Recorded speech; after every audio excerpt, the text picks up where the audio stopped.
Albert Breer, who works for Sports Illustrated, I work for Sports Illustrated. He's one of the most connected, plugged-in people in the industry. Did an interview with Colin Cowherd yesterday and had a lot of nuggets about Trey Lance. So we'll focus on what Breer said. I don't know what Colin Cowherd said. I think he was asking Could I just say one thing? You said that Breer is one of the most connected, and he is.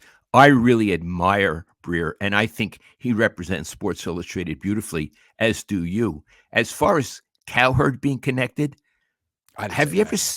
No, I'm saying, is he connected? Iggy, have you ever seen him at the 49ers? Oh, no, absolutely not. No. But he talks to people who are there, I guess. Journalists. But not you. Not me. No, never me. Okay. So Albert Breer goes on this TV show, interviewed about Trey Lance, and he says a few things. First, he says the Niners, if Brock Purdy can't go, and the Niners have to weather the storm for a month with another quarterback, that it's pretty obvious that Sam Darnold would give them a better chance to win early on than Trey Lance, because Trey Lance is still a project who would need to improve. What do you think of that one? Well, again, I assume that Breer is getting it from the team. I mean, who else would say stuff like that? So let's slow down a minute.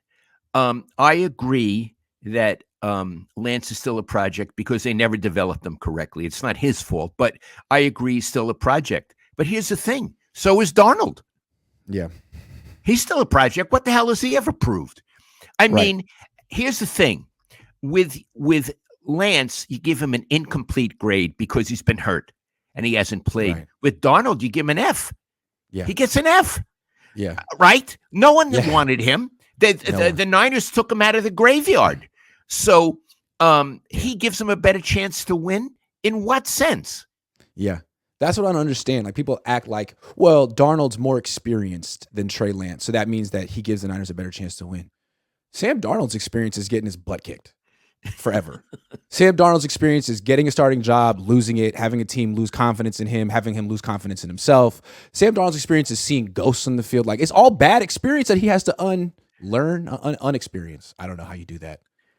Meanwhile, everyone on the team on the Niners publicly is saying, Trey looks a lot better this year. You can really tell that he's improved. So why would you backtrack off that and just go with some guy who has sucked, does suck, always is going to suck? Sorry. He has suckage. He has suckage, as Kruko might say. He does say wonderful things like that. Again, we're dealing with a head coach who really, in terms of head coaches, has a limited understanding of the quarterback position. Okay? Yeah. Yep. Maybe Darnold has better mechanics. Maybe in OTAs he's a little more accurate, although I'm not there, I don't know. But the other guy has the potential, possibly, to be special, and I don't believe Darnold has the potential to be special. So I don't understand where this is coming from, because let me tell you this.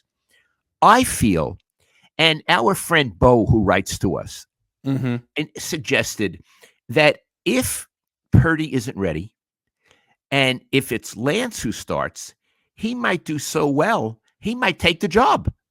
Right. I mean, don't you see that as a possible scenario? Absolutely. If you put Trey Lance on the field with Christian McCaffrey and all these players, and the team is clicking, and you actually keep the quarterback healthy, how could he not play well? I think any quarterback would play well. Almost any quarterback would play well.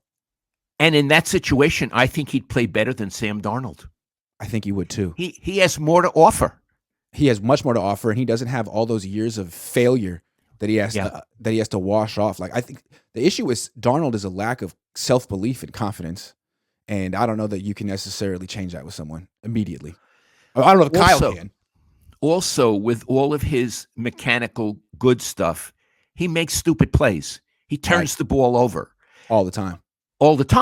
So that's a bad thing. That's like you know what that makes him? What? Oh, go ahead. A loser. Yeah, it's like a shortstop who can't make the throw to first. Yeah. Right? It's like, hey, you got nice footwork and a cannon, but we can't play you a shortstop. You're a first baseman now. Or a DH. Right. Yeah. So I look, this isn't an opinion from Albert Breer. This is what he's hearing clearly. It's what Adam Schefter said last week that, frankly, Sam Darnold gives the Niners a better chance to win than Trey Lance, and that's how far out of favor he's fallen. I don't know. I was at minicamp. I didn't see that.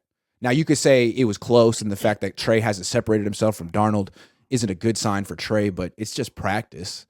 And we've seen Sam in real games. It's never looked good. We haven't really seen Trey in real games very much. Might want to see that, but it's just interesting how nervous the Niners are. And also in OTAs and minicamp, Darnold didn't bury Trey Lance. No. He looked okay. Lance looked okay as well. So you know what? It's like they have a dream, and they're reconstituting reality into their dream. Yeah, and they're trying to make it seem like, Kyle coveted Trey Lance, but he also coveted Sam Darnold. And really, they're on equal footing because they both are former number 3 picks who haven't really proven much in the NFL. Like, wait a second. Kyle may have liked Sam Darnold, but he never traded 3 first-round picks for him. I mean, the level of coveting seems like a little different. And now all of a sudden, Kyle's trying to rewrite history there and be like, no, I always liked Sam. We got him on the first day of free agency. I needed to have him. Like, okay, but you didn't mortgage the future for Sam Darnold. So no, he didn't. He's isn't that what they call gaslighting? Gaslighting. Gaslighting. We do that a lot out here.